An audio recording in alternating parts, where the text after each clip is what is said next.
Thanks for the introduction. Hello, everyone. Thanks for having me here. For today's presentation, I will introduce knowledge distillation model ensemble and its application on visual recognition. First, let me introduce myself. I'm currently a research assistant professor in CSE department of HKUST and affiliated assistant professor at MBZUAI. I was a postdoc in Professor Eric's group and also in Professor Marius Vidis group. This is my homepage. Before I start to introduce our work, I will give a quick introduction about the background of knowledge distillation. Knowledge distillation is a model compression technique that a small student is trained to mimic a pre-trained large teacher model or ensemble of models. The training settings is sometimes referred to teacher-student paradigm, where the pre-trained model is a teacher and the target model is a student. And we would like to transfer knowledge from the teacher to the student. This is a high-level concept of knowledge distillation. This is a more specific illustration of knowledge distillation. We have the input image, we feed it into the teacher network and the student, and we generate the prediction logics. And we use scale divergence and cross-entropy loss to calculate the loss values and update the parameters of student. The teacher's parameters will be fixed during training. So we have to ask what knowledge distillation can do. Basically, knowledge distillation is one of the most popular network compression technique. It can be used to train tiny and compact models. Look at this figure. In real-world applications, we always care about three aspects: the compact model, inexpensive label to annotate, and the available data to collect. So knowledge distillation can do more than I will introduce today. For example, beyond the model compression, it can do self-supervised knowledge distillation, data-free knowledge distillation, and data distillation. We can compress the data scale. For today's outline, I will introduce 4 papers. First, MIL, multimodal ensemble via adversarial learning, MIL V2, and the knowledge distillation and the label smoothing. This is an understanding paper about the relationships between them. Last one is self-supervised learning using knowledge distillation. For the first work, this paper is published in AAAI 2019. The motivation of this work is from the following 2 observations: informativeness and the relations. Usually, an image always contains multiple objects in it. So instead of using traditional one-hot vector labels, here we use the soft labels that can provide more coverage for visually related objects and scenes. So we argue that labels should be informative for the specific image. In other words, labels should not be identical for all the given images with the same class. For example, like I show in the figure, the left is a training example of class tobacco shop from ImageNet. Right are the soft distributions from different trained architectures. Intuitively, an image of tobacco shop has similar appearance to library, should have a different label distribution to an image of tobacco shop, but is more similar to the grocery store. It can also be observed that soft labels can provide the additional intra and inter-category relations of their size. So our framework is a Siamese-like architecture with 2-stream networks. It's a standard KD framework. Let me show you an overall of our proposed architecture. In each training iteration, we first select one teacher network using a teacher selection module to generate soft supervisions for teacher or for student network training. Then we input the same image into the teacher and the student to generate the intermediate and the final output for different similarity loss and discriminators. The model is trained adversarial against several discriminators. The discriminators are used to avoid overfitting, as we only want the student has a similar output to the teacher network instead of being identical to them. So in our work, we investigated 3 distance metrics, including L1, L2, and KL divergence. The empirical comparisons will be shown later. Here we formulate them as follows. Like we also use adaptive polling layer for the intermediate alignment. The purpose of this layer is to allow the intermediate output from teacher network and the student, as we use different teacher architectures and their output may be different. This kind of layer is similar to the regular polling layer like average or max polling, but can generate a predefined dimension of output with different input size. Because of this property, we can use the different teacher networks and plot the output to the same dimension. So the polling layer can also achieve spatial invariance when reducing the resolution of feature maps. We also tried using one fully connected layer instead of the adaptive polling layer, but the model is not stable to train. We feed the teacher and the student output into the discriminators. A discriminator attempts to classify its input X as teacher or student by maximizing the binary cross-entropy objective. Our model is trained end-to-end with the joint loss function. The learning procedure contains 2 stages. First, we pre-train the teachers to produce a model zoom. Second, we minimize the loss function to make the student output similar to the teacher output. One hot label is not used here. In this work, we conduct experiments on 4 data sets: CIFAR10, CIFAR100, SVHN, and ImageNet. This is an ablation study. The first 3 rows indicate that we only use L2, L1, and the cross-entropy loss from the last layer of a network. It's similar to the regular knowledge distillation method. We can observe that using cross-entropy achieves the best accuracy. Then we employ more intermediate output to calculate the loss, as shown in row 4 and 5. It's obvious that including more layers improves the performance. Finally, we involve the discriminators to examine the effectiveness of adversarial learning. Using cross-entropy, intermediate layer, and adversarial learning achieve the best result. Additionally, we use average-based adaptive polling for the alignment. We also try the max operation, but the accuracy is not good. So these are the following experiments. We have more like ablation study on ensemble size. Like also ensemble more models give better accuracy. We have 2 important observations.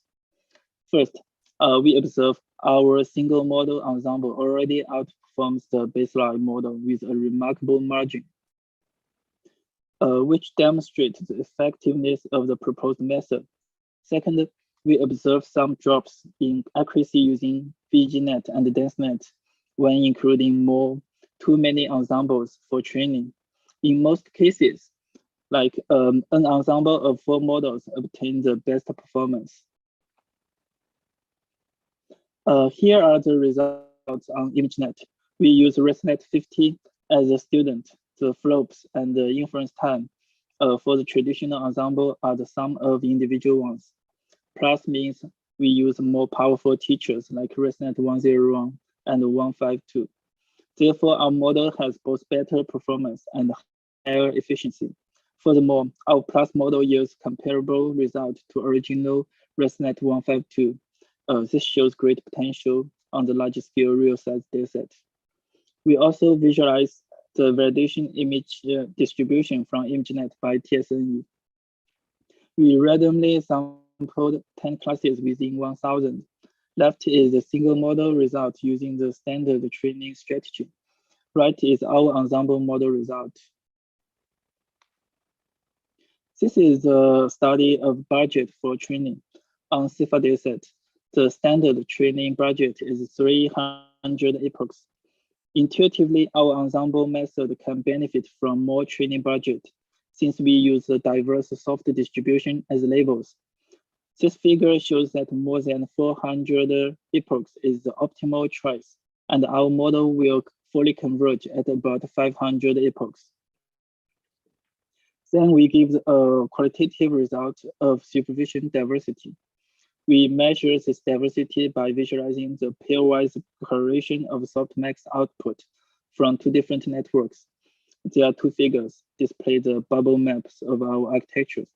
In the left figure, the coordinate of each bubble is a pair of case predictions of SqueezeNet and VGNet. And the right figure is ResNet versus DenseNet. If the label distribution are identical from two networks, the bubbles will be placed on the master diagonal. It's very interesting to observe that the left weaker network pairs has the bigger diversity than the right stronger network pair. So it makes sense because the stronger model generally tends to generate predictions close to the ground truth. In brief, these differences in predictions can be explored to create effective ensembles, and our model is capable to improve the competitive baselines using this kind of diverse supervisions. Our code and models are available here, so you can check them out. This is the first work. And the next is MIL-V2. MIL-V2 is a simple extension of our MIL paper. I first introduced the modifications we made for building MIL-V2. We adopt the similarity loss and the discriminators only on the final output. So we remove the intermediate features, like for the discriminators and the similarity loss. We use the average of softmax probabilities from our teacher ensemble as a strong supervision. We also have several observations for knowledge distillation. Weight decay can be weakened or even completely removed since the soft label has a regularization effect. Using a good initialization for students is crucial. One hard label is not necessary in the distillation process if the weights are well initialized and the teacher is strong enough. We have some discussion and explanations about the model capacity and the weight decay. If you are interested in this part, you can have a look at our paper. This is an overview of our improvement on ImageNet.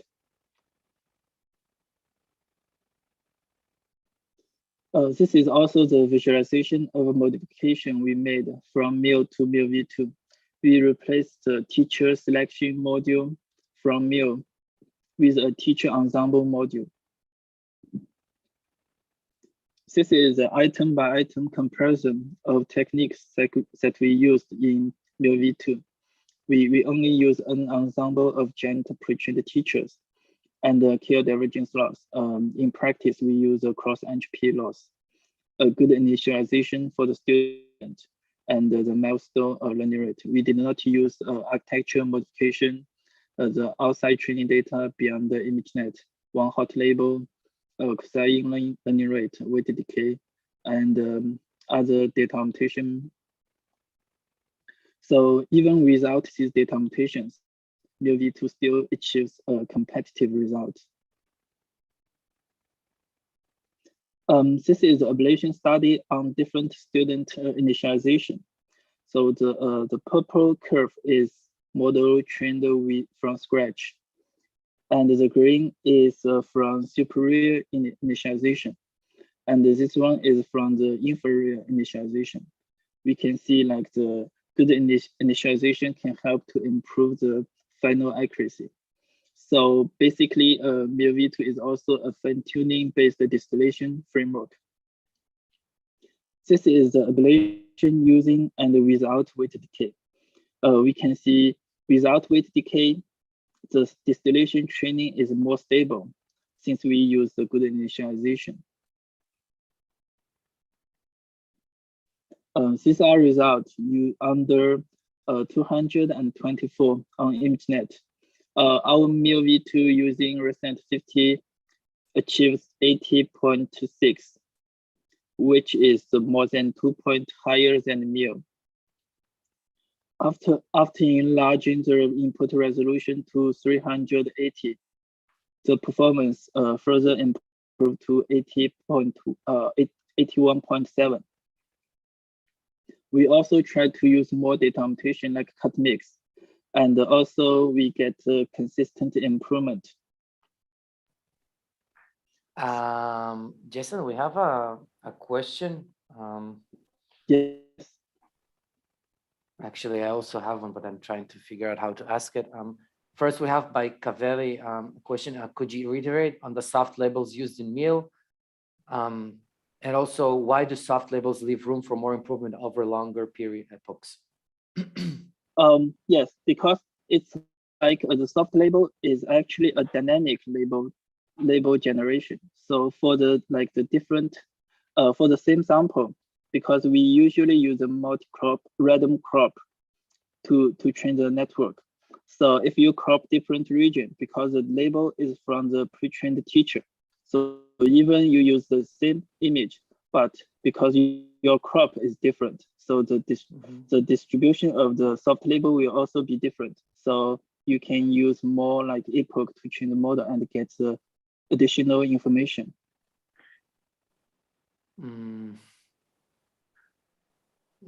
I'm not sure I understood completely, but maybe also before that, going back to the slide, I was going over the slide in the background, going back to the slide at, I think for MIL version 1 slide about the method slide. And the first one, after motivation. Yeah. So maybe if you could, if it's repetitive still, I think for me it's important, maybe for others, if you could explain what the student net part, what's its job exactly, and why it's important, how it's working. And from this, maybe I could understand better also the soft labels. Yeah, sure. So basically the input is the image, but we also need to do the random crop data to crop a region. And this region will feed into the teacher and the student. So for the same image, because the crop is randomly operated, so usually you crop this region, and maybe next time you will crop this region. So for the traditional training, the one hot label will be the same. So maybe you just crop the background, but it will still, the label will still be a cat. This is incorrect. But for the soft label, if you crop the background, because the soft label is predicted from a pre-trained teacher, so it may be like generate the soft label with the background, like the content.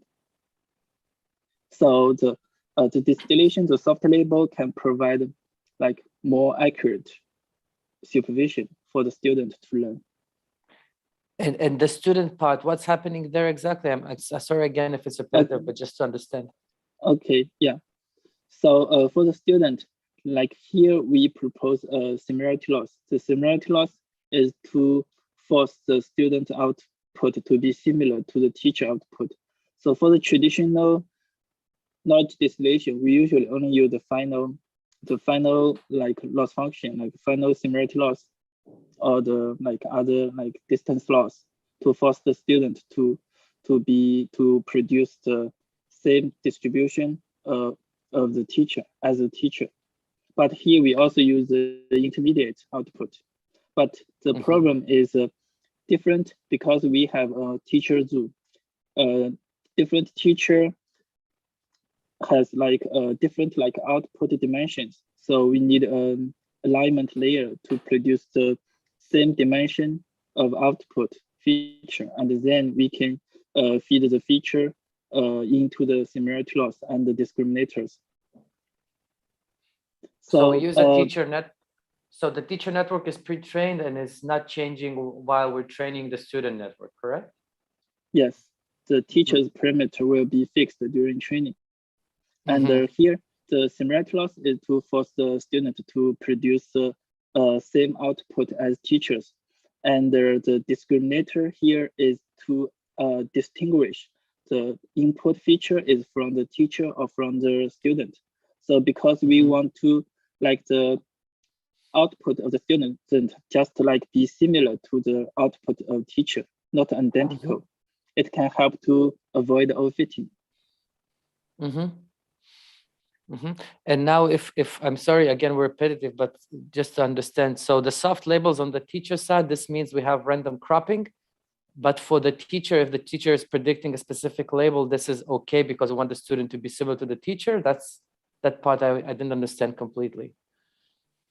Okay, so for the input part of the teacher, yes, we have a randomly cropped like operation. We will randomly crop a region from the input image, and we will feed this region into the teacher network and also the student network.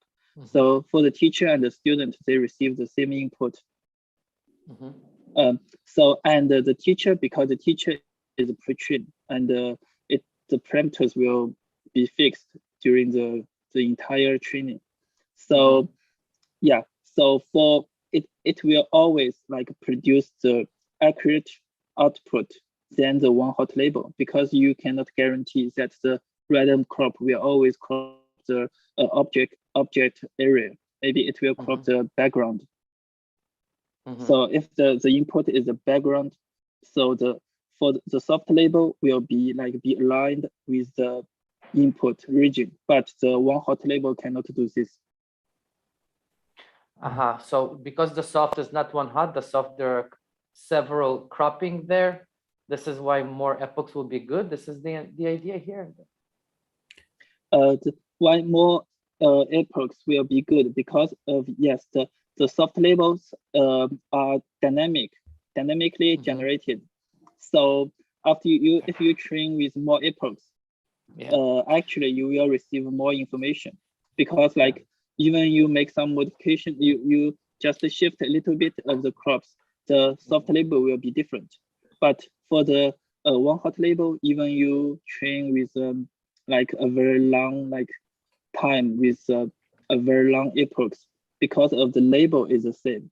You crop multiple times for the same image, but your label is the same. You did not receive any additional information. But for the distillation, because the label is from the teacher, so even you make some very small modification, the soft label will be different. Yeah. Makes sense. Go ahead. Oh, thank you. In the teacher selection model, so in each batch you select one teacher, or how does that part work? For the teacher selection module, for each iteration, we only select one teacher. This is designed for MIL, but for MIL V2 we change this design. Okay, and okay, so I mean it looks like kind of a free lunch. You get a ton of teachers, multiple teachers, and just one student. How can you be sure that the student network is even strong enough to distill several different teachers? Is there any study about the limitation of it? Like, I guess you can't take like 10 different architectures and one simple VGG like student and it will be able to distill it. So is there any study on the difference between capacity between the multiple teachers and the student? I think there are some studies on this perspective, but I don't remember the title of the papers. But yes, there are some papers they have the observations that not like maybe the student need a suitable teacher to distill, because if the information gap between the student and the teacher is too large, maybe the student cannot receive the good guideline. Maybe so yeah, you need to choose a suitable teacher for the student based on the student's architecture. Is there, like in your study, there are some differences between the error of the student and the teacher? Do you have any kind of like insights of what the student didn't understand, what classes or something it falls from the teacher? In my study, yes, we have one observation is that if you involve more teachers, like more than 4, the performance will decrease. Okay. So yes, also in our other studies, we found basically if you choose a stronger teacher, usually you will distill the better student, but it also depends on the capability of the student itself. Okay, thank you. Yeah. So there was a related question, I feel, of Arun. And Arun, please join us here if you're able to. Hi, can you hear me? Yeah. Sorry, I have some bandwidth issues, so the video can't be turned on right now. So the question is, in the general knowledge distillation setting, the capacity of the student network is usually kept less than that of the teacher, right? Or are there use cases where you can have it equal to that of a teacher or even more? Usually, yes, the capacity and the skill of the student will be smaller than the teacher. But also there are some studies, like if you choose a larger student with small teacher, you can also do the distillation. But yeah, the overfitting questions comes into picture, right? In those situations. Yes. Okay. So I was more looking into the runtime considerations of the network. So probably knowledge distillation gives us a way to reduce through compression. We get a possibility of having a smaller network and hence a better runtime. Probably is what I was pointing at. Thanks for the clarification. Yeah.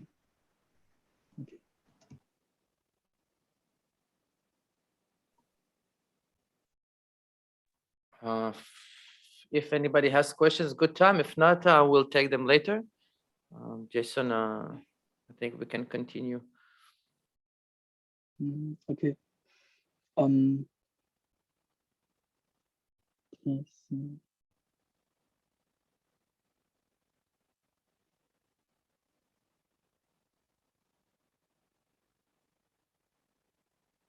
We are here, right? So, okay. Our method also improve the tiny model like MobileNet v3 and the EfficientNet. It improves by more than 2%, on these compact models. So this is very surprising because these baseline models are already compact. And this is a histogram of weights in different convolutional layers. We choose the PyTorch pre-trained model for the comparison. We can see our weights always have a wider scope of the values and the few elements are close to 0. We argue the behavior of wider scope of weights reflects the larger capacity of a network, since weights can have more potential values or status to be. Our code and models are available here. So yeah, please check them out and have a try.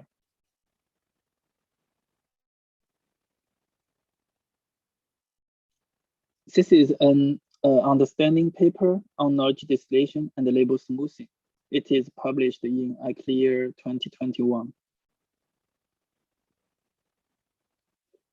The motivation of this work is to address the following questions from previous literature. Does label smoothing in teacher networks suppress the effectiveness of knowledge distillation?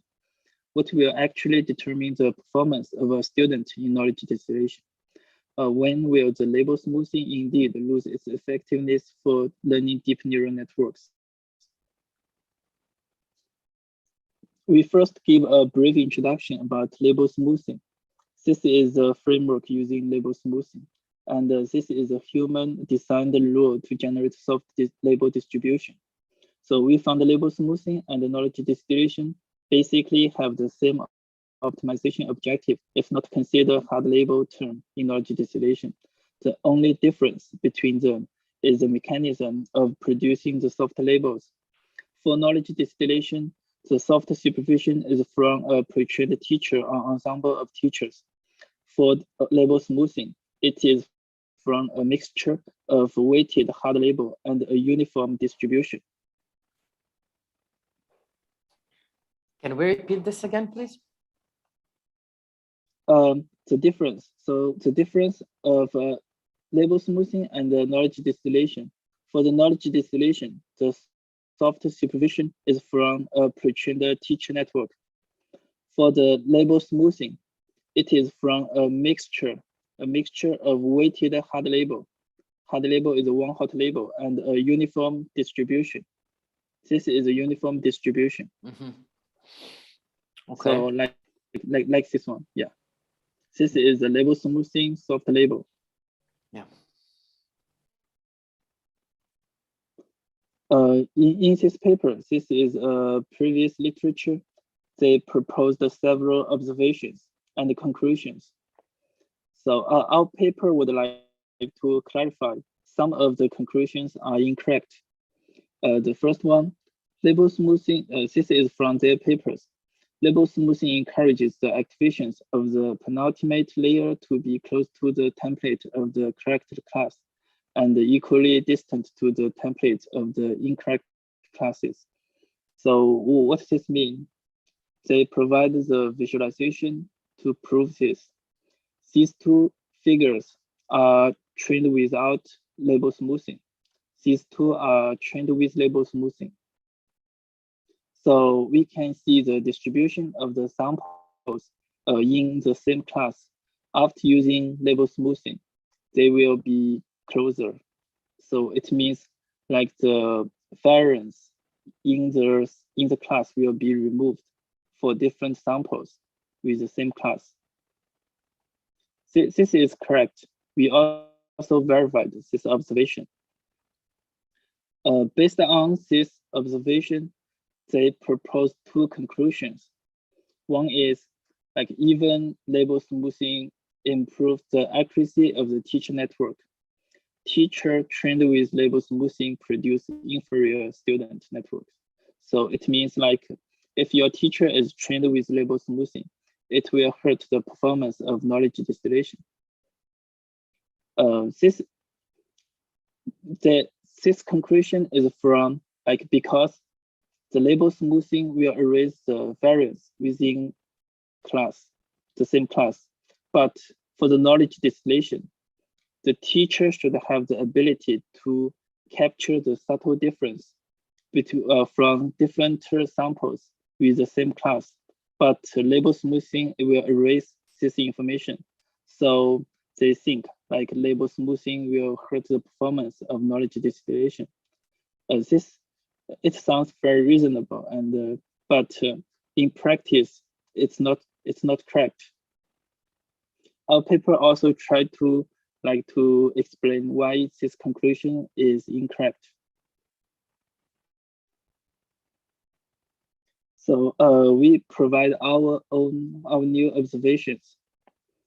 This figure is plotted on ImageNet with ResNet 50 following their paper.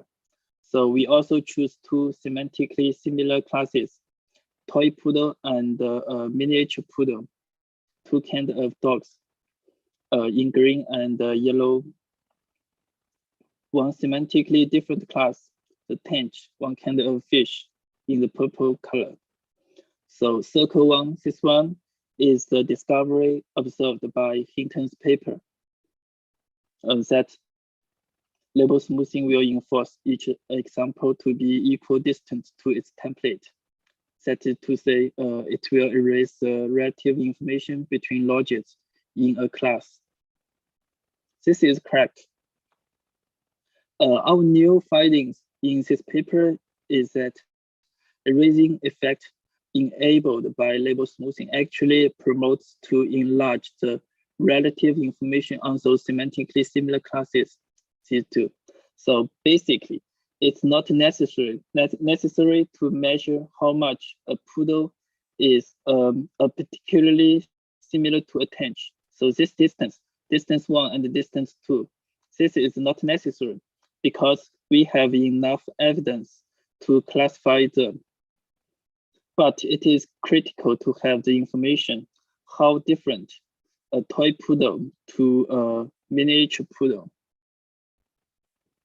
So we provide a new correlation observation between the label smoothing and the knowledge distillation in this paper. Is there any question for this part? Because this is a key observation of this work.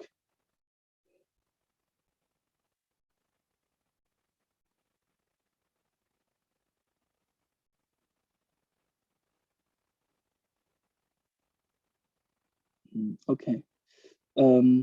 We further propose a new metric to measure the erased information by label smoothing quantitatively. This is our metric. Our motivation behind this metric is straightforward. If label smoothing erases relative information within a class, so the variance of intra-class probability will decrease accordingly. So we can use such variance to monitor the erasing degree. We can observe that the variance with label smoothing always have lower values than the models trained without label smoothing. This proves that label smoothing will erase information and enforce intra-class representations of samples being similar. And the accuracy and the stability also have a positive correlation between them. But the stability can even overcome some outliers. For example, YRSNet 50 with label smoothing has lower accuracy, but the stability is still consistent with the tendency of the positive correlative. Moreover, model trained with more epochs and more data mutations together will have the lower variance. This means relative information will be erased significantly by more data mutation together with longer training. We emphasize this discovery cannot be observed by the qualitative visualization method. This is a result on ImageNet of image classification. From the visualization, we also found two interesting phenomena. On training set, the loss value of teacher networks that trained with label smoothing is much higher than that the model without label smoothing. But on the validation set, the accuracy is comparable or even higher. To make it clear why this happens in distillation, we visualize the supervisions from teacher networks. Usually, the probabilities have a major value that represents models of prediction on category, and other small values indicate that the input image is somewhat similar to other categories. So it indicates that label smoothing flattens the teacher's predictions, which causes the enlarged training loss, while the student's generalization ability is still preserved. The similar result on binary neural networks are also obtained. Left is the average train testing loss curves in distillation. Right is the testing error. The teacher network trained with one-hot labels, the blue curve, is overconfident as the loss values is much smaller. which means that the teacher trained with label smoothing can prevent distillation process from being overconfident on the training data and get slightly better generalization and accuracy. These results still support our conclusion on knowledge distillation. We also tested on neural machine translation task. It shows label smoothing will not suppress the effectiveness of knowledge distillation in such task. So we perform this is we want to explore what is a better teacher in knowledge distillation. So we perform 2 settings for this evaluation study using the same student structure with different training strategies and different teacher architecture. All the teacher models are retrained with label smoothing. The results are shown in the left. Basically, teachers with higher accuracy can distill stronger students, but they are not linearly rated and are limited to the capability of the student itself. Right is the accuracy of knowledge distillation by using strong teacher to fine-tune the student. Fixed rest is adopted here in both teacher and the student networks.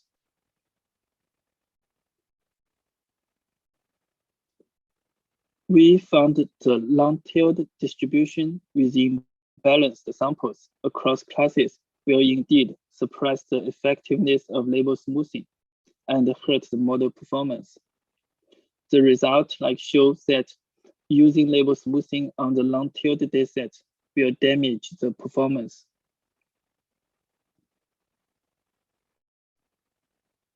This is another scenario we found will impair the effectiveness of label smoothing. Basically, more classes will reduce the improvement produced by label smoothing.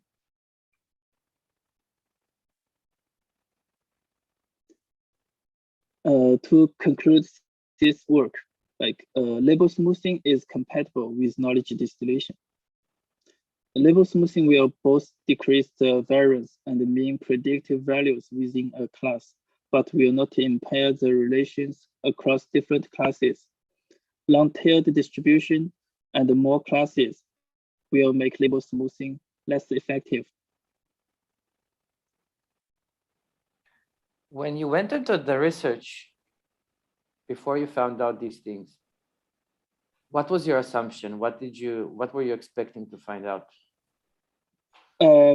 Because we would like to give the correct conclusions that label smoothing is compatible with knowledge distillation, because in the previous very famous literature, they claim that label smoothing is incompatible with knowledge distillation. If you use knowledge distillation, you should not use label smoothing to train the teacher. But in practice, we found this conclusion is incorrect. So we conduct this study, would like to clarify this conclusion. So you had preliminary results on your own different study that showed that label smoothing is compatible with knowledge distillation, and then you use that as a catalyst to start the full research to prove that. Basically, this was the process, right? Yes, we have. Yeah, we have a competition, and we tried label smoothing and also distillation. It proved the performance a lot. It's one kind of the noisy data classification challenge. So, and we also, we know that paper from Hinton, because we have the impression the label smoothing is incompatible with knowledge distillation, but in our experiments, they are compatible. So we try to study why they are compatible and why previous paper proposed they are incompatible. So we just figure out their motivation and our observation. What was there something unexpected you found out during the research, or were all these results some stuff that you were expecting to see? I think it depends on the progress of the research, because in this study we have the result first, and we have the observation first, and we try to figure out the observation. So we study why like label smoothing is compatible in our experiments. So, but in other like study, maybe we will have the motivation first, and then we will conduct the experiment. This is the usual course of action. Yeah, you have the reversed. Yeah. Yes. Cool.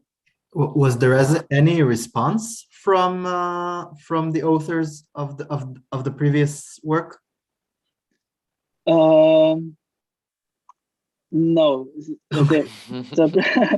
I did not like reach out to them. Like maybe because that paper is very famous, and you can see like from like Jeffrey Hinton and also also other people are from the Google research. I think they're from the Google Brain. So yeah, it's a very famous paper and published in NeurIPS 2019. And our paper is published in ICLR 2021, but I did not receive any like communication, or maybe I can reach out to them to discuss these two papers. I looked at the ICLR, I looked at the open review, and I see that also no one kind of point, but I guess it happens. The science progresses, we find out new things that make sense. Yeah, great work. Thank you.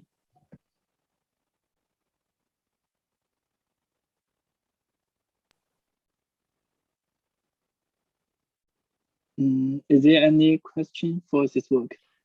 There is another one in the chat by Peter also. Hello there. Maybe let's start from a different one, a more basic one. We touched it, but it might be good to touch it again by Li. He's asking if you can repeat how to do labeling. Okay. This is the label smoothing. Like we have the one hot label like this one. If the input image is a cat, so the label will be for the cat index, the label will be 1 and the others will be 0. So this is a one hot label. For the label smoothing, we use this rule to generate a soft distribution. So the cat, this index, the probability will be 1 minus alpha. And the other values will be this one, a uniform distribution. So this is the label smoothing. You can change this hyperparameter to adjust the degree of the softness.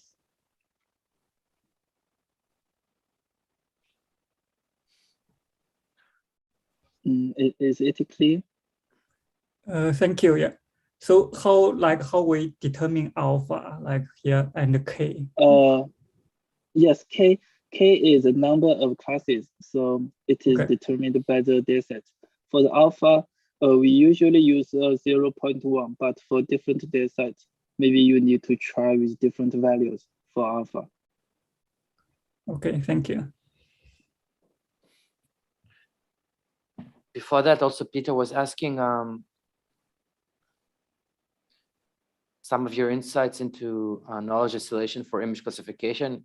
Do you think that some of your insights into knowledge distillation for image classification are transferable to other domains, like depth estimation or segmentation? Currently, we only conduct experiments on the classification. We did not try like experiments on the segmentation or detection yet. What is even though you didn't have the experiments, what, like, if you would need to answer this question based on your, let's say, general experience or even feeling, what would you say the answer would be? So the question is like, what will like happen if we apply the distillation to the segmentation or detection tasks? Yeah, let's talk about segmentation, a bit easier maybe to grasp. Yeah, I think like you can still get the improvement. I think like using distillation on the object detection and the citation, because there are, I think, many studies and papers like using distillation on these two tasks. But it's a little bit different from the image classification task, because for detection, the framework will be more complicated. You will, for the one-stage detector or two-stage detector, you for the two-stage detector, you will have the proposal, something like that one. So you have to design the new distillation framework.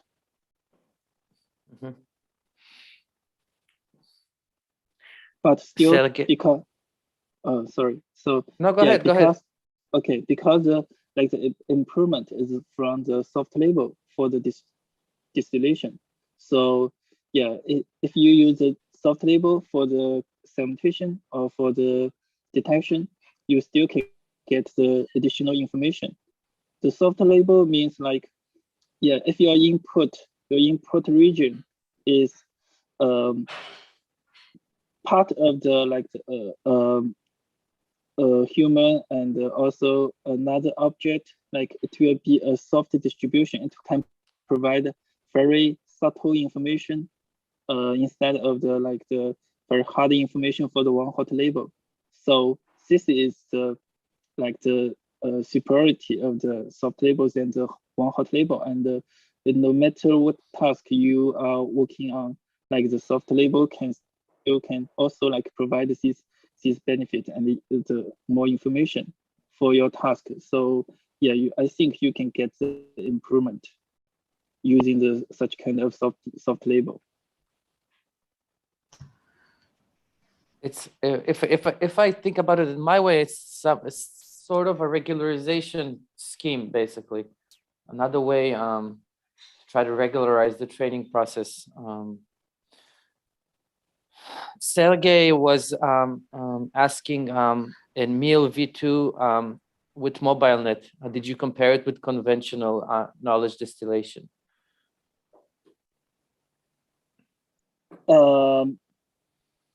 So the conventional knowledge distillation, yes, I think if we think like the MIL is a conventional, it's not the conventional knowledge distillation. So I'm not sure like what kind of distillation can be the conventional knowledge distillation, like just without like a discriminator, or you using the single teacher, because here in MIL v2 we have some modifications like on the hyperparameter setting and also the teacher ensemble. So you can also like think like our MIL v2 is it's very close to the conventional knowledge distillation framework. We just make some very small modification on the hyperparameters and also on the teachers.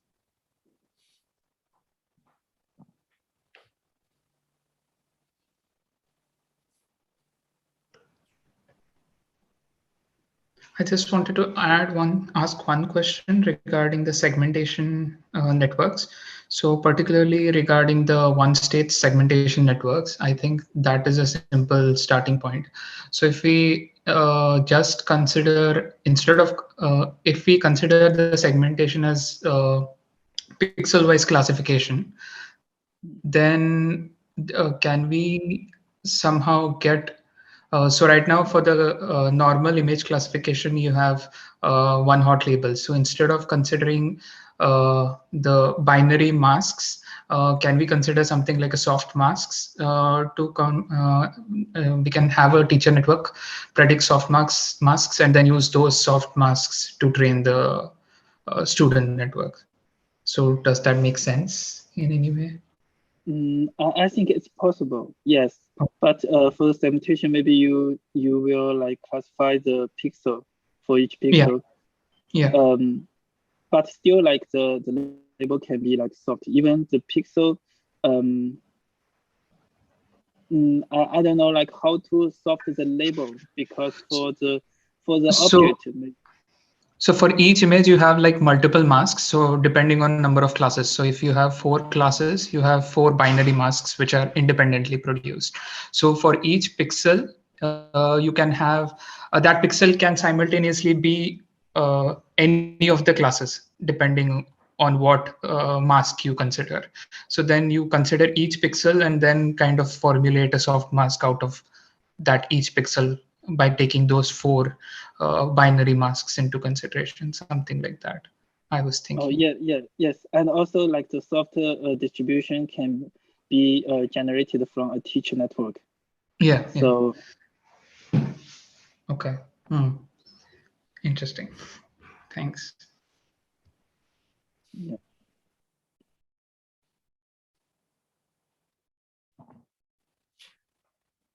Anybody else?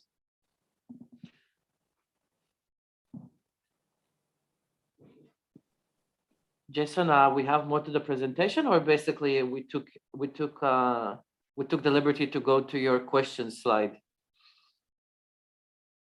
Okay.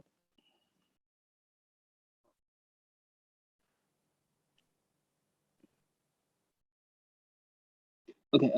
So I will introduce the last work, like the S2BN bridging the gap between self-supervised real and one-bit neural networks via guided distribution calibration. This paper was published in CVPR 2021. The motivation of this work, like for self-supervised BN, is that as the representation capability of binary network is relatively limited, the output prediction is less confident than that of the real-valued network. So we argue that the conventional self-supervised methods like contrastive learning in real-valued network may not be optimal for BNs, and there may be some better solution. So the goal of this work is to study the mechanism and the properties of BN under the self-supervised learning scenario, and deliver practical guidelines on how to establish a strong self-supervised framework for BNs to address like the following questions. Like the first is the well-performing contrastive learning in real-valued networks still suitable for the self-supervised BN? We explore this question by exploring the following factors: optimizers, SGD or adaptive Adam optimizer, learning rate scheduler, and the data optimization strategies. First, we introduce a couple of interesting discoveries on binary neural networks. This is a visualization of activation distribution from different optimizers. Left is SGD and right is Adam. Dotted lines are upper and low bounds. We observe that Adam can alleviate activation saturation significantly during training. This is another observation about the weight distribution in the first layer of networks. We use green hyphens to mark the L1 norm of weights in each channel. The red dotted line donates the reference value of weights. We can see using Adam optimizer, the weights are usually larger than those of SGD. Based on the above observations, we have some suggestions on BNs. Use Adam instead of SGD on BNs, and use small learning rate in linear classification. So use light data mutation during backbone training. This is our motivation, also the reason to use distillation loss. These are visualizations on shallow, middle, and deep layers. The input image is in the upper left corner, this one. Interestingly, we observe that at the shallow layers, the semantic representations between these two models are visually similar. While on the middle and the deep layers, real-valued network, real-valued representations obviously contain richer information than binary networks in the activation maps, which is beneficial for learning good latent features. So this phenomenon motivates us to propose a method for calibrating the high-level distribution of BNs in a self-supervised learning scenario to arouse the potential. We tested 3 strategies of our framework. CAO donates the conventional contrastive learning, and the KIR is a KIR divergence. Also the proposed guided learning. In each subfigure, like solid and dashed boxes represent freezing and non-freezing parameters during training. One is the first one is the enhanced baseline of contrastive learning using better optimizer, learning rate schedule, and the data mutation strategy. The second B is contrastive learning plus distillation. For the distillation, we use the cross-entropy loss with this formulation. The last one is a KL. We use the self-supervised distillation only. We just use this equation to calculate the loss. We can see the ablation result on ImageNet of these 3 strategies. The enhanced baseline, we achieve 52.4 on ImageNet. After using distillation loss, the performance increased to 56. But after we remove the contrastive loss, we just use the distillation loss. The performance further improved to 61.5. This is a summary of our results. Like we use the ReactNet as our backbone network, and promisingly, our final result you can see is even like comparable or better to some recently proposed supervised methods, such as the binary MobileNet and CIBCN.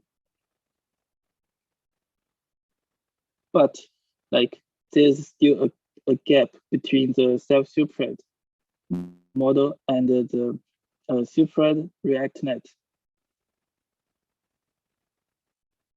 If comparing to the self-supervised baseline MoCo V2, our method outperforms it by about 15 with the same training epochs.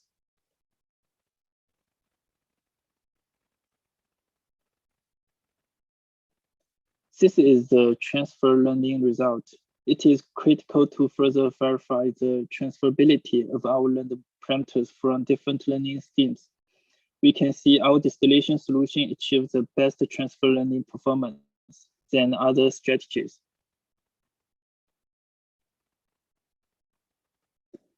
There are some visualizations of contrastive and distillation learned activation maps from the same layer of models. So we would like to use this one to explain why using distillation only will be better than the contrastive loss plus distillation loss.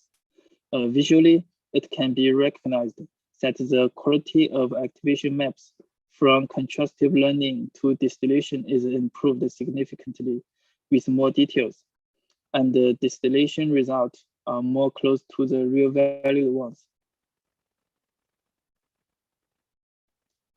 Our code and models for this work are available here.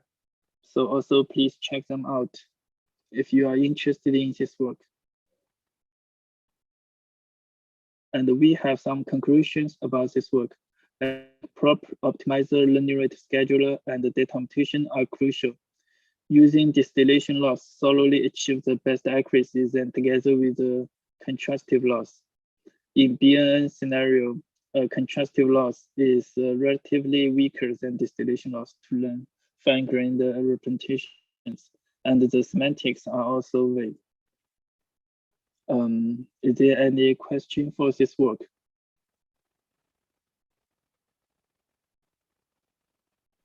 I have. Maybe I missed that part of the explanation. Why combining distillation loss with contrastive loss is not optimal? What is the discrepancy in the optimization space? I'm not sure I'm following. Yeah, I think this is a very good question. Yeah, because the reviewer also asked this one. From our explanation, because we think like the optimization space and the directions for the contrastive learning and the distillation, they are different. For the contrastive loss, this algorithm tried to explore the information from the dataset itself. So, but for the distillation, yeah, basically the student is like just follow the teacher's knowledge. So if the teacher is strong enough, it can provide a very accurate information. So we argue that the contrastive loss function, loss optimization, and the distillation optimization have the different optimization direction. So that's why combine them may be not a good option. Like you just use the distillation is enough if the teacher is strong enough. But basically what you're saying here is contrastive learning is actually learning the opposite of what it should be, or like it's not learning at all and it's just messing up with the learning scheme. Yeah, it's just like to explore the latent pattern from the dataset based on the pretext the task you choose. Okay. But the distinction solution, you just like to mimic the teacher's output. So if the teacher is strong, our teacher is also trained with the self-supervised learning method, but it can provide a very strong guideline for the student learning. This is very interesting. Just one question. Were the latent representations from the teacher compared with that of those used for contrastive loss calculations?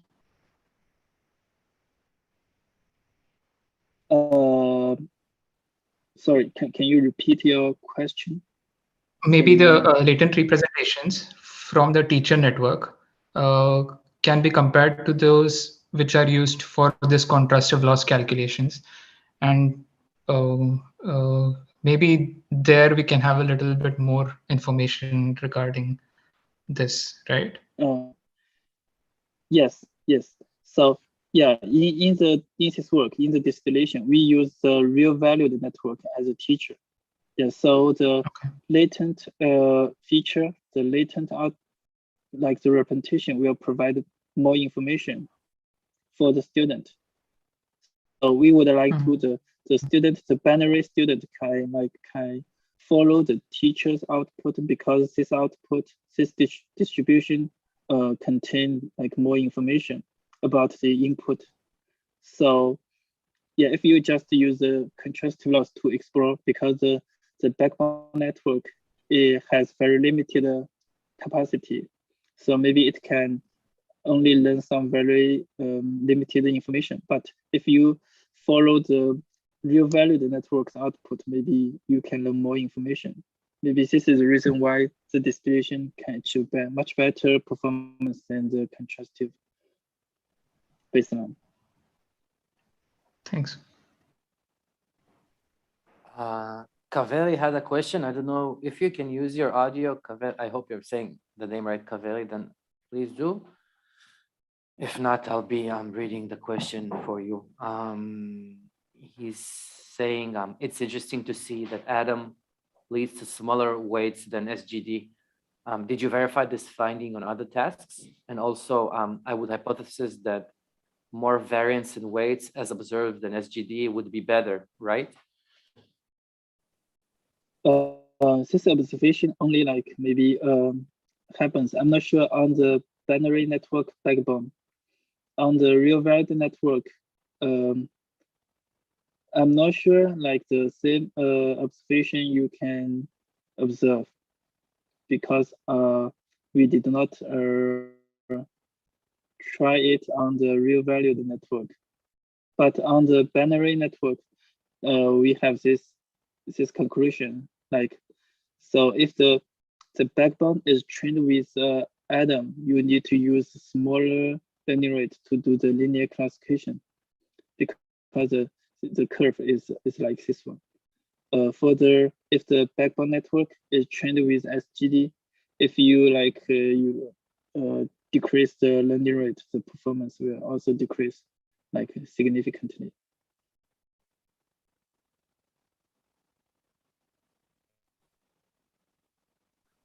Does this answer the question, Kaveri? You can write down in the chat if you can talk. In the meantime, anybody else?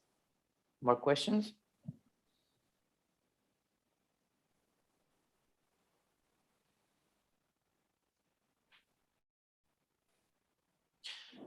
Seems that not. Jason, is this? Would you like to conclude? Do we have some more, or?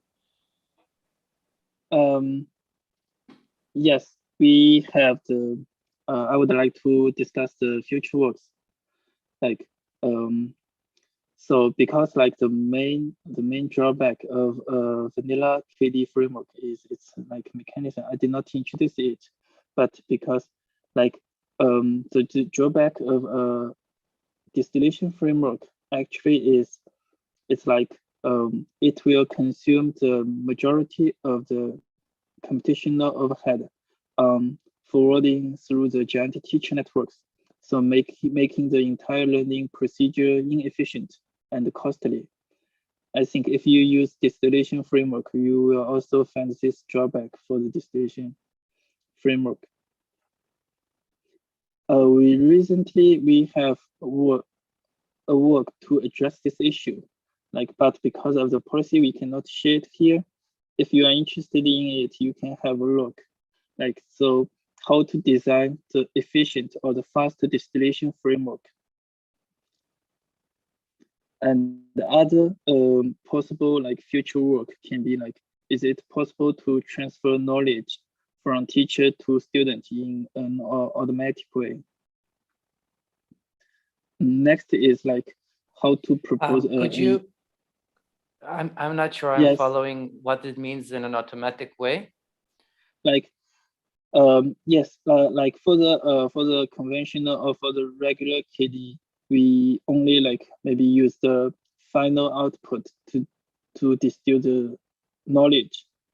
But also maybe if you use the intermediate layers, you still use a very maybe simple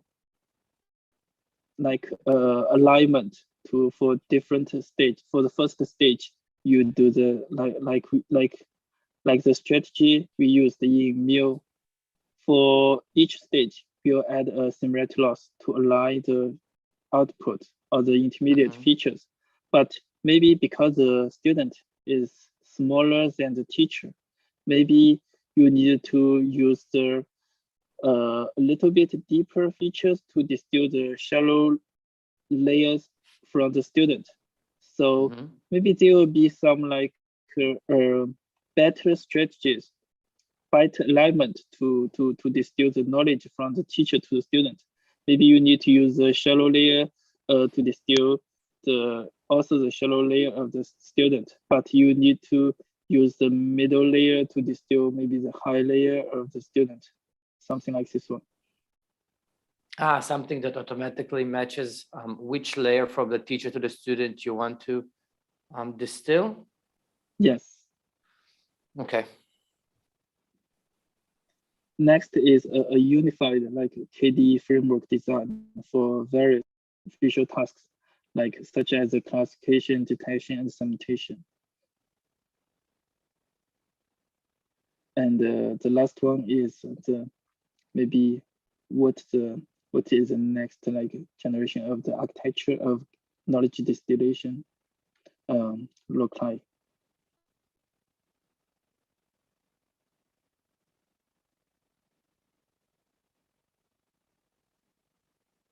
This is my conclusion for knowledge distillation. Is there any question on this one? We had actually, Gil had to drop off. He's saying, great talk, thank you. So very good responses from the audience. Everybody in attendance. Maybe just one input from my side. So do you see in the future the techniques used for neuroarchitecture search being incorporated as designing of KD framework design? Maybe reinforcement Yes. learning and stuff like that. I think this is a good direction. Like if we can use architecture search or other searching method to automatically explore how to distill knowledge from teacher to student.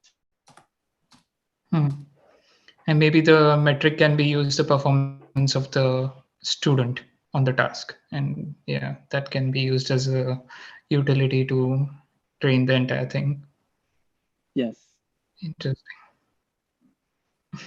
Thanks. Interesting talk. Thank you.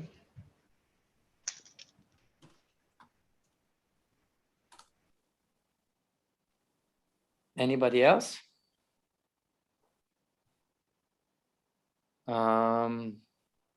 Well, maybe there will be questions while I'm also saying like the final words.